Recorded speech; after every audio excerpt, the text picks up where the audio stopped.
சங்கீதம் 128:2.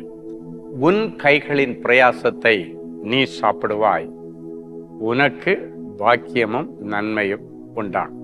தலையில கை வச்சு சொல்லுங்க, என் கைகளின் பிரயாசத்தை நான் சாப்பிடுவேன், எனக்கு பாக்கியமும் நன்மையும் உண்டாகும். உன் கைகளின் பிரயாசத்தை நீ சாப்பிடணும்னா இதுல ஒரு கண்டிஷன் இருக்கு. கர்த்தருக்கு பயப்படுகிற பிள்ளைகள் இவ்விதமாய் ஆசீர்வதிக்கப்படுவார்கள் என்று சொல்லிட்டு தான் சொல்லப்பட்டிருக்கிறது.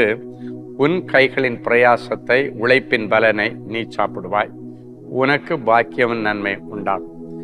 நிறைய பேர் காலையில் எழும்பி உட்கார்ந்துட்டு நான் கையிட்டு செய்கிற காரியங்கள் எதுவுமே வாய்க்கலை, இல்லைன்னா நான் கஷ்டப்பட்டு உழைக்கிறேன், கஷ்டப்பட்டு வேலை செய்கிறேன், கஷ்டப்பட்டு ஊழியம் செய்கிறேன், நான் உழைக்கிறது வேலை செய்கிறது எல்லாமே அடுத்தவங்களுக்காகவே நான் உழைக்கிற மாதிரி இருக்குது, 10 பைசா எனக்கு வீட்டுக்கு வர மாட்டேங்குது, எல்லாத்தையும் வட்டி செலவுலேயே போயிடுது, எல்லாமே